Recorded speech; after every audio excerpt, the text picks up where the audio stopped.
जय श्री हरि। राधे राधे। नमस्कार मित्रों, श्री वेदा भक्ति यूट्यूब चैनल में आपका हार्दिक स्वागत है। इष्ट महात्म्य कथा अध्याय 5वां, रंभा व्रत वर्णन महात्म्य। ऋषि कहने लगे कि हे स्कंद जी, स्त्रियां सौभाग्य के लिए ज्येष्ठ मास में कौन सा व्रत करे और क्या दान करे, सो आप कृपा पूर्वक कहिए। स्कंद जी बोले कि किसी समय कैलाश पर्वत पर भगवान शिव जी सुख से बैठे थे।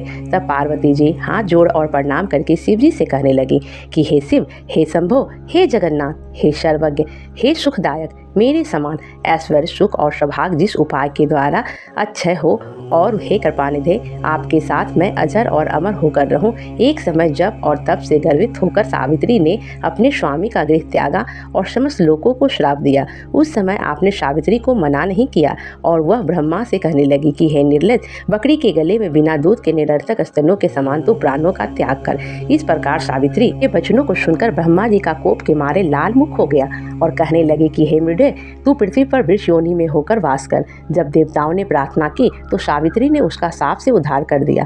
पार्वती जी कहने लगी कि हे कृपा सिंधु, यदि आप मेरे पर अनुग्रह करें तो उस उपाय को कहिए, क्योंकि स्वर्गलोक में महेंद्र तथा प्रजापति का भी नाश कहा है। इतनी वार्ता सुनकर श्री शिव जी बोले कि हे वरानने, इस संसार में जितने भी दृश्यमान पदार्थ हैं उन सबका नाश होना निश्चित है, फिर भी तुम्हारी भक्ति के वशीभूत होकर मैं उपाय कहूँगा। हे भद्रे, ज्येष्ठ मास की शुक्ल पक्ष की तृतीया को स्नान कर नियम में तत्पर रहकर यत्न पूर्वक श्रेष्ठ रंभा व्रत को करना चाहिए। पार्वती जी कहने लगी कि हे प्रभु, यह रंभा कौन है और रंभा व्रत कैसे किया जाता है।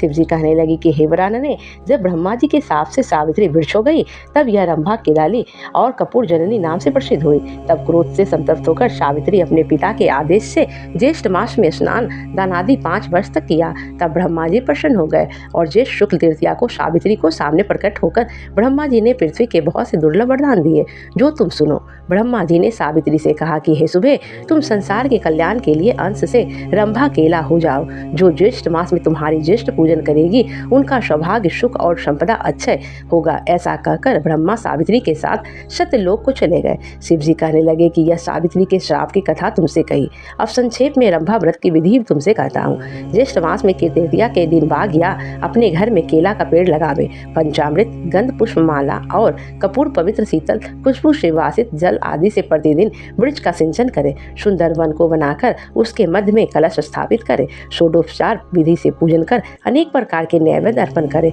अपनी शक्ति के अनुसार ब्राह्मणों को भोजन करावे और स्वयं हंसी शांत होकर भोजन एवं गीत वाद पुराण कथा श्रवण और कीर्तन द्वारा देवता के सामने जागरण करे। इस प्रकार केदली वन में बैठकर नित्य प्रतिदिन पूजन करे। समस्त कामनाओं वाले मनुष्य इस प्रकार मास व्रत को करे। एक बार मास पूर्ण हो जाए तो आचार्य को बहुत सा धन देकर दूध वाली गौ का दान देवे। यथाशक्ति हवन कराकर ब्राह्मणों को भूयसी दक्षिणा देवे और अपनी शक्ति के अनुसार शकरा युक्त खीर से ब्राह्मणों को भोजन करावे। इसके पश्चात विसर्जन कर पारण करे और प्राणियों को बहुत सा धन अन्न दान देवे। शिव जी पार्वती जी से कहते हैं कि भद्रे, पहले तुमने मुझको प्रसन्न किया था, इसी से यह सब रहस्य मैंने तुमको बतलाया। इस व्रत को यत्न पूर्वक करो, तुमको शाश्वत फल मिलेगा। प्रथम सूर्य पुत्र के विग्रह से जगदीश्वर ने इस व्रत को गुप्त रखा था। उस पवित्र व्रत को जगत के गुरु श्री शंकर भगवान ने दीनों पर कृपा कर श्री पार्वती जी से कहा। इति श्री ज्येष्ठ मास महात्म्य रंभा व्रत वर्णन 5वां अध्याय समाप्त।